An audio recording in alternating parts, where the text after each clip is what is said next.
السلام عليكم ورحمة الله وبركاته. بسم الله الرحمن الرحيم. الحمد لله رب العالمين. الصلاة والسلام على أشرف الأنبياء والمرسلين والعاقبة للمتقين. الحمد لله. சந்த சபியான் கிதாபினுடைய 18வது பாடம். இன்றைய பாடத்தில் ஹைலு பற்றியுள்ள சில ஆரம்ப விஷயங்களையும், குளிப்பு கடமையானால் செய்யக்கூடாத காரியங்கள், இன்னும் மேலதிக சில விஷயங்களை பற்றியும் இந்த பாடத்தில் நாம் பார்க்க இருக்கிறோம். முதல்ல நம்ம இதை வாசிப்போம். நான் வாசிச்சு தரேன், நீங்க என்ன ஃபாலோ பண்ணி அப்படியே வாசி. பிஸ்மில்லாஹிர் ரஹ்மானிர் ரஹீம். இனி ஹைலு கண்டிருக்கும் போது தொழுகையின் வக்து வந்திட்டால் உது செய்து முசல்லாவில் இருந்து தொழுகும்படியான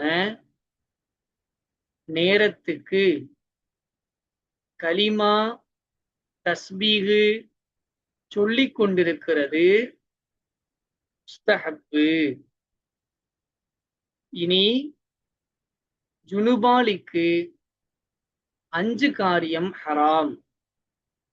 அதாவது தொழுகிறதும், பள்ளியில் புகுதுறதும், தவாஃபு செய்கிறதும், குர்ஆன் ஓதுறதும், அதை தொடுகிறதுமாயிருக்கும்.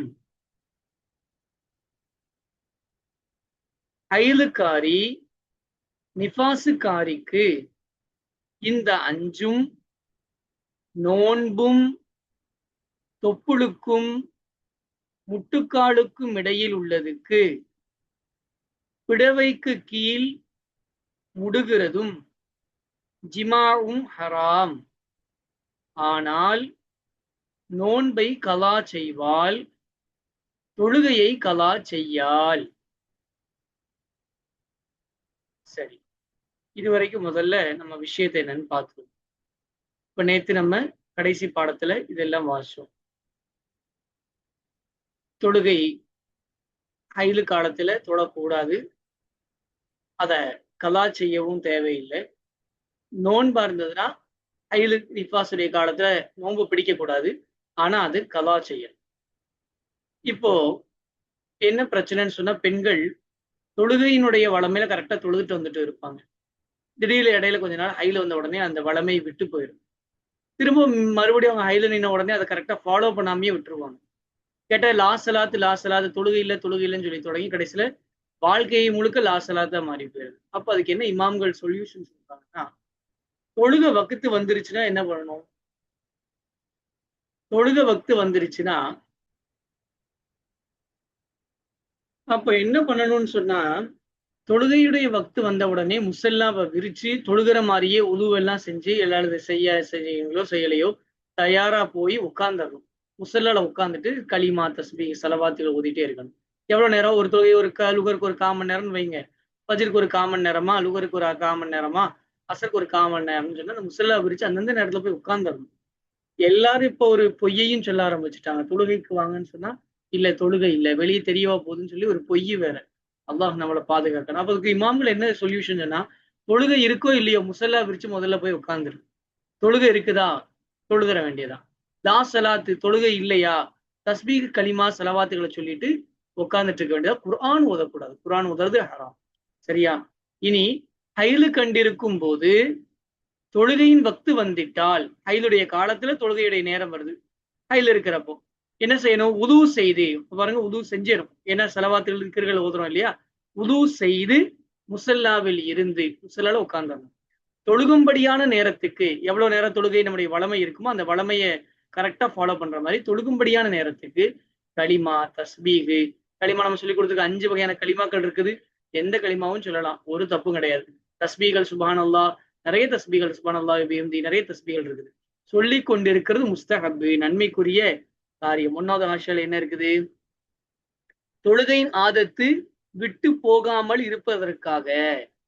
தொழுகையினுடைய ஆதத்தின் அந்த வளமை, அப்ப கரெக்டா அந்த வளமை விட்டு போகாமல் இருக்கிறதுக்காக நம்ம அதை ஃபாலோ பண்ணிட்டே இருந்தா தொழுகை ஒரு காலத்துல நமக்கு விட்டு போகாது. இனி குளிப்பு கடமையானவனுக்கு நம்ம சில உது இல்லாதவனுக்கு சில காரியங்களை ஹராம்னு சொல்லியிருந்தோம். குரானை தொடக்கூடாது, தொழுகக்கூடாது, தவாப் செய்யக்கூடாதுன்னு சொல்லியிருந்தோம். அதே மாதிரி ஒரு ஜுனுபாடி குளிப்பு கடமையானவனுக்கு சில காரியங்கள் ஹராம் இருக்கும். அந்த ஹராமான காரியங்கள் என்னன்னா 5 சொல்றாங்க. 1, தொழுகிறது ஹராம், பள்ளியில் நுழைகிறது ஹராம், தவாப் செய்கிறது ஹராம், குர்ஆனை ஓதுறது ஹராம், குர்ஆனை அதை தொடுகிறதும் இருக்கும். குர்ஆனை தொடவும் கூடாது. அப்போ உதுவுக்கு 3 சொன்னோம்ல, அந்த 3 கூட இன்னும் 2 எக்ஸ்ட்ரா ஆட் ஆகும். 1 தொழுகிறது கூடாது, குர்ஆனை தொடுறது கூடாது, தவாப் செய்யறது கூடாது. அதோட சேர்த்து 4வது விஷயம் என்னங்கன்னா குர்ஆனை ஓதுறதும் கூடாது. லா சலாத்து, தொழுகை இல்லை, குளிப்பு கடமைன்னு சொன்னா குர்ஆனை ஓதவும் கூடாது. அதே மாதிரி பள்ளிவாசலுக்குள்ள நுழையவும் கூடாது. உது இல்லைன்னா நுழையலாம், ஆனா குளிப்பு கடமையான அளவையில பள்ளிவாசலுக்குள்ள நுழையக்கூடாது. இந்த 5 காரியங்கள் ஹராம். இனி அது மட்டும் இல்லாம பெண்களுக்கு இன்னும் சிலதும் ஹராம் ஆகும். இது ஹைலுக்காரி நிஃபாசுக்காரிக்கு இந்த 5ம் மேல் சொன்ன 5மே ஹைலு காலத்தில், மாதவிடாய் காலத்திலும், நிஃபாசு காலம், பிரசவ உதிரப்போக்கினுடைய காலத்திலும் ஹராம். அதோட சேர்த்தி வேறையும் சிலது ஹராம் இருக்கு. என்னது? இந்த 5ம் நோன்பு வைக்கக்கூடாது. மாதவிடாய் பெண்ணும் அதே மாதிரி பிரசவ உதிரப்போக்குள்ள பெண்ணும் நோன்பு வைக்கக்கூடாது. அந்த நோன்பை கலா செய்யணும். நோன்பும் தொப்புளுக்கும் முட்டுக்காலுக்கும் இடையில் உள்ளதுக்கு, மனிதனுடைய பார்த்து இருக்கீங்களா, தொப்புளுக்கும் முட்டுக்காலுக்கும் இடையில் உள்ள இந்த மறைக்கக்கூடிய மர்ம அவுரத்தினுடைய பகுதியில் பிடவைக்கு கீழ் முடுகிறதும், ஒன்று சேர்வதும், கணவன் மனைவியினுடைய உறவுகள் இருப்பதும், ஜிமாவும், ஜிமாஜன குடும்ப உறவு, பரஸ்பர கணவன் மனைவியினுடைய உறவு, தனிமை உறவுகள், அப்ப குடும்பம் நடத்துவதும் ஹராம். அப்போ ஹைலுடைய காலத்திலும் நிஃபாசுடைய காலத்திலும் குடும்பம் நடத்துவது ஹராம். அதே போன்று தொப்புளுக்கும் முட்டுக்காலுக்கும் இடையில் உள்ள பகுதியில் ஒன்று சேர்வதும் ஹராம். ஆனால் நோன்பை கலா செய்வாள், தொழுகையை கலா செய்யாள். இந்த ஹைது காலத்தில் நிஃபாசு காலத்தில் தொழுகை என்ன தேவை, பண்ண தேவையில்லை, கலா செய்ய தேவை கிடையாது. ஆனா ஏன்னா ரொம்ப அதிகம் இல்லையா. ஆனா நோன்பு அப்படி இல்லை, வருஷத்துக்கு 30 நாள் தான் கடமை. அந்த 30 நாள்ல வர்றதை நம்ம விட்டுட்டோம்னு சொன்னா கலா செய்யணும். தொழுகை அப்படி இல்லை, ஒரு நாளைக்கு பல வக்துகள் இருக்குது. அது மாதிரி 10 நாள்னு சொன்னா எத்தனையோ வக்துகள், ஒரு வருஷத்துக்கு அப்படி பார்த்தா பல நூத்துக்கணக்கான ரக்காயத்துகள் விடுபட்டு போகும். அதனால தொழுகையை கலா செய்ய வேண்டியதில்லை, நோன்பை கட்டாயமாக கலா செய்ய வேண்டும். சரி, இனி தண்ணீரினுடைய வகைகளை பத்தி விளக்குறாங்க. முதல்ல நான் வாசிக்கிறேன், நீங்களும் கூட சேர்ந்து வாசிங்க. இனி சிறுதொடக்கு பெருந்தொடக்கு ரெண்டையும் முத்திலக்காகிய தண்ணீர் கொண்டு நீக்கப்படும். அதாவது வானத்து தண்ணீர், ஏரி தண்ணீர், கேணி தண்ணீர், கிணத்து தண்ணீர், கடல் தண்ணீர், ஆத்து தண்ணீரா இருக்கும். யாதொரு கைது கொண்டு கைதிடப்பட்ட தண்ணீர் கொண்டு நீக்கப்படாது. அதாவது மறு தண்ணீர், பழத்து நீர், யாதொன்னை கலந்து அது அல்லாதது மிகைத்த தண்ணீர் போல். யாதொன்னை கலந்து அது அல்லாதது மிகைத்த தண்ணீர் போல். சரி, இப்போ சுத்தப்படுத்துவதற்குரிய தண்ணீருடைய வகைகளை சொல்றாங்க. சிறு துடக்கு அப்படின்னு சொன்னா சிறிய சுத்தம், பெருந்தொடக்குன்னு சொன்னா பெரிய சுத்தம். சிறு தொடக்குனா என்னது? நமக்கு உதுவை கடமையாக்கக்கூடிய காரியங்கள் சிறு தொடக்கு, குளிப்பை கடமையாக்கக்கூடிய காரியங்கள் பெருந்தொடக்கு. இந்த ரெண்டையும் நம்ம எப்படி நீக்கிறோம்? தண்ணி ஊற்றி நீக்கிறோம். சிறு தொடக்கு ஏற்பட்டால் உது செய்யறோம், பெருந்தொடக்கு ஏற்பட்டால் குளிக்கிறோம். இந்த தண்ணீர் எந்த தண்ணீரா இருக்குன்னு சொன்னா முத்திலக்காகிய தண்ணீர், பொதுவான தண்ணீர், தண்ணீர்னு சொல்லப்படுறதா இருக்கணும். சிறுதொடக்கு பெருந்தொடக்கு ரெண்டையும் முத்திலக்காகிய, முத்திலக்கு சொன்னா பொதுவான பொத்தாம்பொதுவான தண்ணீரை கொண்டு நீக்கப்படும். அதாவது வானத்து தண்ணீர், வான தண்ணீர்னா மழை நீர், ஏரி தண்ணீர், கேணி தண்ணீர், கிணத்து தண்ணீர். கிணறு உங்களுக்கு தெரியும், அதே நல்ல பெரிய சைஸா இருக்கிறது அதான் கேணின்னு சொல்லுவாங்க. கேணி தண்ணீர், கிணத்து தண்ணீர், கடல் தண்ணீர், ஆத்து தண்ணீரா இருக்கும். இந்த மாதிரி பொதுவான தண்ணீர்களை கொண்டு என்ன பண்ணப்படும்? உதுவும் செய்வது ஜாயிஸ், குளிக்கிறதும் ஜாயிஸ். ஆனால் யாதொரு கைதுனா நிபந்தனை, ஒரு நிபந்தனை சேர்க்கப்பட்டிருக்கும். அதாவது ஒரு நிபந்தனை வார்த்தை சேர்க்கப்பட்டிருக்கும். எப்படி? தண்ணீருங்கிறதுக்கு முன்னாடியோ பின்னாடியோ என்ன ஆகப்பட்டிருக்கும்? சேர்க்கப்பட்டிருக்கும். உதாரணத்துக்கு இப்ப நீரை கொண்டு உது செய்யலாம்னு சொன்னா இளநீரை கொண்டு உது செய்யலாமா? இல்ல, அது கொண்டு உது செய்ய முடியாது. அல்லது சர்பத்துங்கிறது தண்ணி தான், பால், அதுலயும் தண்ணி இருக்குது. ஆனா என்ன, மத்தது என்ன ஆகுது? கலந்து அதிகமாயிடுது. அப்ப அதெல்லாம் என்ன சொல்ல முடியாதுன்னு சொன்னா அவைகளை கொண்டு இது செய்ய முடியாது. உதாரணமா யாதொரு கைது கொண்டு கைதிடப்பட்ட தண்ணீர் ஒரு நிபந்தனையை கொண்டு அதோடு சேர்க்கப்பட்டிருக்குமே, அப்படிப்பட்ட தண்ணீர் கொண்டு நீக்கப்படாது, உது செய்யக்கூடாது. இந்த ஜூஸ் அந்த மாதிரி உள்ளதெல்லாம்.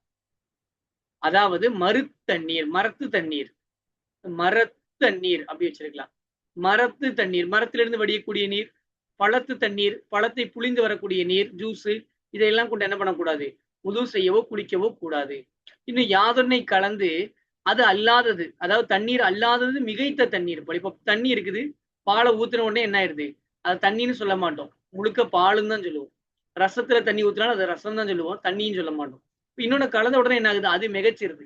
நன்னாரி சர்பத்தை கொஞ்சம் ஊத்துன உடனே என்ன ஆயிருது, முழுக்க அந்த தண்ணி ஃபுல்லா என்ன ஆயிருது, நன்னாரி சர்பத்தா அப்படியே ஃபுல்லா மாறிடுது. அப்போ யாதொன்னை கலந்து ஒன்னை மிக்ஸ் பண்ணி அது அல்லாதது மிகைத்த தண்ணீர், அந்த தண்ணி இல்லாத மற்றது என்ன ஆயிடுச்சு, மிகச்சிருச்சு. இப்படிப்பட்ட தண்ணீரை போல். சரி, இனி இதை வாசிரோமா.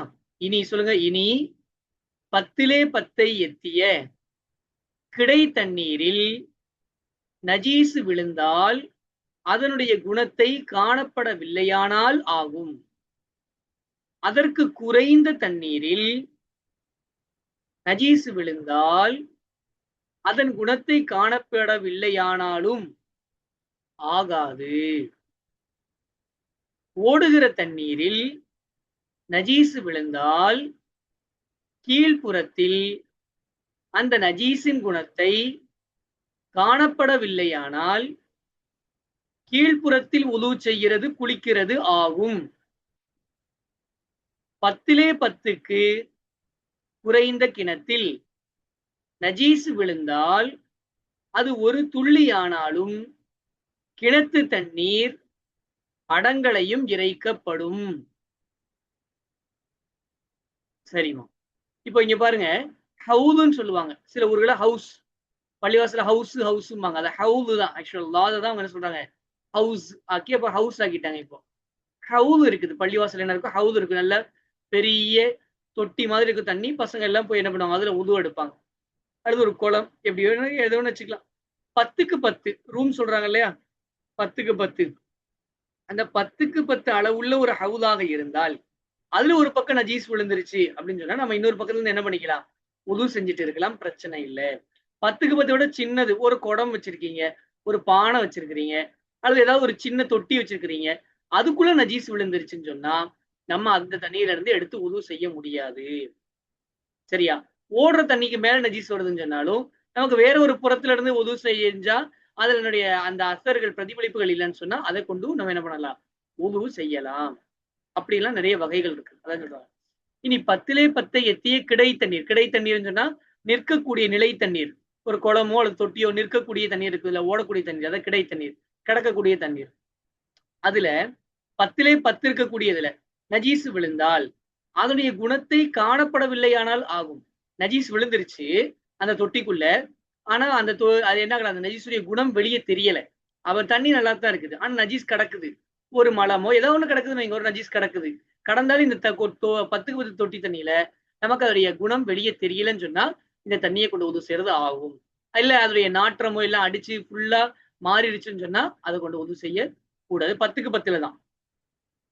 அதற்கு குறைந்த தண்ணீரில் நஜீசு விழுந்தால், 10க்கு 10 விட கம்மியா உள்ள ஒரு தொட்டியில் நஜீஸ் விழுந்திருக்கு, அல்லது குடத்துல விழுந்திருக்குது, கிணத்துல விழுந்திருக்குன்னு சொன்னா அதன் குணத்தை காணப்படவில்லையானாலும் ஆகாது. இல்ல உள்ள விழுந்தா என்னப்பா, அதுலதான் அதோடைய குணம் தெரியலையே பண்ணாலும் கூடவே கூடாது. 10க்கு 10 தான் அடிப்படை. சரி. ஓடுகிற தண்ணீரில் நஜீஸ் விழுந்தால் கீழ்புறத்தில் அந்த நஜீஸின் குணத்தை காணப்படவில்லையானால் கீழ்புறத்தில் உது செய்யறது குளிக்கிறது ஆகும். ஓடுற தண்ணியில மேல இருக்குது, ஆனா கீழே உள்ள தண்ணியை நம்ம எடுக்கும் பொழுது அந்த பிரச்சனை இல்லைன்னு சொன்னா நம்ம அதுல இருந்து யூஸ் பண்ணிக்கலாம். 10க்கு 10 விட சின்ன சைஸ் கிணறு, அதுல நஜீஸ் விழுந்தா என்ன பண்றது, அது ஒரு துளி ஆனாலும் சரி, ஒரு துளி ஆனாலும் நம்ம கிணத்து தண்ணீர் முழுவதையும் அடங்களையும் இறைக்கப்படும், முழு கிணறையும் இறைக்கப்படும்.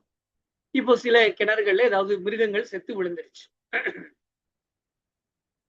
அந்த இப்ப கிணறுன்னு கேட்டா நீங்க ஒரு கேள்வி கேட்கலாம், என்னங்க கிணத்து தண்ணீர் எப்படிங்க இறைக்கிறது, கிணறு ஊற ஊற வந்துகிட்டே இருக்குமேன்னு கேட்டா அது அளவு வைக்கலாம். ஒரு கிணறுல ஒரு குச்சி ஏதாவது ஒரு இதை வச்சு எவ்வளவு இருக்கு அப்படின்னு அளவு பார்த்துட்டு அந்த அளவுக்கு இன்னொரு கிணத்தை தோண்டி அந்த குச்சி அல்லது அந்த நீர்மட்ட அளவுக்கு இன்னொரு கிணத்தை தோண்டி அந்த தண்ணீர் எடுத்து ஊத்துனா போதும். சரி. அதில் எலி, சொல்லுங்க, எலி, சிட்டுக்குருவி, பள்ளி போல் கொத்தது விழுந்து செத்தால் நடுத்தரமாகிய பட்டையினால் 20 பட்டை முதல் 30 வரையில் இறைக்கப்படும். பராக்கோழி, பூனை செத்தால் 40 முதல் 50 வரையில் இறைக்கப்படும். நாய், ஆடு, மனிதன் செத்தால் தண்ணீர் அடங்கலையும் இறைக்கப்படும். செத்தது ஊதினால் அல்லது உடைந்தால் அது சிறுசானாலும் பெருசானாலும் தண்ணீர் அடங்கலையும் இறைக்கப்படும். யாதொரு ஹயவான் விழுந்ததை அறியப்பட்டால் அந்த நேரத்தில் நின்றும் அந்த கிணறு கனத்த நஜீஸ் என்கிறது கொண்டு ஹுக்குமு செய்யப்படும். அறியப்படவில்லையானால், பார்க்க அது ஊதவில்லையானால் 1 இரவு பகல் தொடுத்து நஜீஸ் ஆகிடும். ஊதினாலும் உடைந்தாலும் 3 இரவு பகல் தொடுத்து நஜீஸ் ஆகிடும். அதில் உது செய்து தொழுத தொழுகையை கலா செய்வான். அந்த தண்ணீர் பட்ட வஸ்தடங்களையும் கழுகுவான். சரிவா. இப்ப நமக்கு வீட்டுல ஒரு கிணறு இருக்குது. இந்த கிணறுல திடீர்னு பார்த்தா அது நம்ம அதை எடுத்த உது செய்யறோம், பாத்திரம் விளக்குறோம், துணி துவைக்கிறோம், எல்லாம் பண்ணிட்டு இருக்கோம். திடீர்னு நம்ம தண்ணி எடுக்கிறப்ப ஒரு நாள் என்ன உள்ள இருந்து ஒரு எலி, செத்த எலி வருது. இப்ப இந்த தண்ணி நஜிஸான தண்ணி இல்லையா, இதை நம்ம என்ன பண்றது அப்படின்னு ஒரு கேள்வி வருது. அல்லது இன்னொரு நாள் நம்ம எடுக்கும்போது ஒரு பூனை செத்து கிடக்குது, அல்லது புறா செத்து கிடக்குது, கோழி செத்து கிடக்குது. இந்த தண்ணியை நம்ம தொழுது இருக்கோமே, இந்த தொழுகை நம்ம கூடுமா கூடாதாங்கிற கேள்விக்கு பதில் சொல்றாங்க. முதல்ல இந்த மாதிரி அதில் அந்த கிணத்தில் எலி, சிட்டுக்குருவி, சிட்டுக்குருவி எலி மாதிரி உள்ள, அல்லது பள்ளி போல் கொத்ததுன்னா அதை போன்றது. இந்த எலி, சிட்டுக்குருவி, பள்ளி போன்றவைகள் விழுந்து செத்திருந்தால் 20 வாளி தண்ணி இறைக்கணும். நடுத்தரமாகிய பட்டையினால் 20 பட்டை, 20 வாளி தண்ணி என்ன பண்ணணும், இறைக்கணும். 20 பட்டை முதல் 30 வரையில் இறைக்கப்படும். 20 to 30 அந்த நடுத்தரமான ஒரு பட்டையினால், வாளியினால். புறா, கோழி, பூனை, பரான எனது புறா, கோழி, பூனை இது போன்ற கொஞ்சம் பெரிய மிருகங்கள் இது செத்து கிடந்ததுன்னா 40 முதல் 50 வரையிலும் இறைக்கப்படும். அந்த ஊர் அளவுக்கு ஏற்ற மாதிரி. கொஞ்சம் பெரிய பக்கெட்டா இருந்ததுன்னா மினிமம் 40, கொஞ்சம் சின்ன பக்கெட்டா இருந்ததுன்னா மேக்சிமம் 50. அப்படி 40ல இருந்து 50 பக்கெட் என்ன பண்ணணும், தண்ணி இறைச்சி ஊற்றணும். அதே நாய், ஆடு, மனுஷன் இது போன்ற ஒரு பெரிய விலங்குகள் செத்து கிடக்குதுன்னா, மனுஷனும் விலங்குதான், பேசக்கூடிய விலங்கு, பகுத்தறிவுள்ள விலங்கு. ஆடு, நாய், மனிதன் செத்தால் தண்ணீர் அடங்கலையும் இறைக்கப்படும். அதுல உள்ள எல்லா தண்ணீரையும், கிணத்து தண்ணீர் முழுக்க இறைக்கப்படும். எப்படியா இருக்கணும் நான் சொல்லியிருக்கிறேன். அதுல உள்ள அளவு என்ன தண்ணி இருக்குதோ அந்த அளவுக்கு என்ன பண்ணணும், இன்னொரு இதை தோண்டி அதுல இந்த தண்ணியை எடுத்து மாத்தி ஊற்றப்பட்டு இறைக்கிறது. செத்தது ஊதினால் அல்லது உடைந்தால், செத்தது என்ன ஆயிடுச்சு, பெருசா ஊதி உடஞ்சுட்டோம்னா, அது எலியா இருந்தாலும் சரி, கோழியா இருந்தாலும் சரி, நாயா இருந்தாலும் சரி, மனுஷனா இருந்தாலும் சரி, அது சிறுசானாலும் பெருசானாலும் தண்ணீர் அடங்கலையும் இறைக்கப்படும். எல்லா தண்ணியும் வெளியேற்றும். இப்போ தண்ணி உள்ள கடந்தது, சரிங்க, எடுத்தாச்சு, இறைச்சாச்சு, எல்லாம் ஓகேங்க. அதுல இருந்தாங்க நாங்க உது செஞ்சு இதனால தொழுதுட்டு இருந்தோம்னு சொன்னா, எப்போ விழுந்துச்சுன்னு தெரியுமா? ஆமா, அன்னைக்கு சத்தம் கடிச்சாதான் அன்னைக்கு போய் விழுந்தது, நாங்க நினைச்சோம் அது போயிடுச்சு, நினைச்சோம் அன்னைக்கு தான் விழுந்திருக்குது. அதான் நமக்கு தெரியும் இல்லையா? தெரிஞ்சதுன்னு சொன்னா, என்னைக்கும் தெரிஞ்சதா அந்த டைம்ல இருந்து முழுக்க அது கடுமையான நஜீஸ். விழுந்ததை அறியப்பட்டால் அந்த நேரத்தில் நின்றும் அந்த கிணறு கனத்த நஜீஸ்ங்கிறது கொண்டு ஊக்கம் செய்யப்படும். அந்த செகண்ட்ல இருந்து முழுக்க முழுக்க என்னது, அது கடுமையான நஜீஸான தண்ணீர் சொல்லி ஊக்கம் செய்யப்படும். எப்பொழுதுதானே தெரியலையேங்க. அறியப்படவில்லையானால், அது ஊதவில்லையானால் பார்க்கணும். அது ஊதி உடையல, இப்பதான் எப்பயோ விழுந்திருக்குன்னு தெரிஞ்சது. நான் எப்பவும் தெரியலன்னா, ஒரு இரவு ஒரு பகல் அந்த கிணறு நஜீஸ். அந்த ஒரு இரவு பகலுக்குள்ள நம்ம தொழுத தொழுகையை கலா செய்யணும். கழுவுன பாத்திரங்களை திரும்ப கழுவணும், கழுவுன ஆடைகளை திரும்ப கழுவணும். அதே அப்ப ஒரு இரவு பகல் தொடுத்து நஜீஸ் ஆகிடும். ஊதினாலும் உடைந்தாலும், அது நம்ம எடுக்கிறப்ப என்ன இருக்குது, ஊதி உடைஞ்சு போயிருக்கு, எப்ப செத்துச்சுன்னே தெரியல. அப்படின்னு சொன்னா 3 இரவு பகல் தொடுத்து நஜீஸ் ஆகிடும். 3 இரவு 3 பகலுடைய தொழுகைகள், கழுவிய பாத்திரங்கள், கழுவிய ஆடைகளை நம்ம என்ன பண்ணணும், திரும்பவும் ஃபர்ஸ்ட்ல இருந்து அவைகளை திருப்பி செய்யணும். 3 இரவு பகல் தொடுத்து நஜீஸ் ஆகிடும். அதில் உது செய்த தொழுத தொழுகையை கலா செய்வான். அந்த தண்ணீர் பட்ட வஸ்திரங்களையும் கழுவுவான். சரி, அப்ப இன்னைக்கு இந்த கிணத்தில் விழுந்த மிருகங்களை பத்தி உள்ள சட்டமும், கிணறு ஹவுலினுடைய சட்டமும் நம்ம என்ன பண்ணியிருக்கிறோம், பார்த்திருக்கிறோம். அதுக்கு முன்னாடி நம்ம இந்த குளிப்பு கடமையானவர்களுக்கு ஹராமான 5 காரியங்களையும், பார்த்துருக்கிறோம். அதோட சேர்த்து தண்ணீருடைய வகைகளையும் பார்த்துருக்கிறோம். இன்னைக்கு நிறைய விஷயங்கள் நம்ம தெரிஞ்சுக்கிட்டோம். அல்லாஹ் ரபுல் ஆலமீன் இன்ஷா அல்லாஹ் அடுத்தடுத்த பாடங்களில் இன்னும் நிறைய விஷயங்களை தெரியக்கூடிய பாக்கியத்தை நம் அனைவருக்கும் வழங்குவானாக. அஸ்ஸலாமு அலைக்கும் வரஹ்மத்துல்லாஹி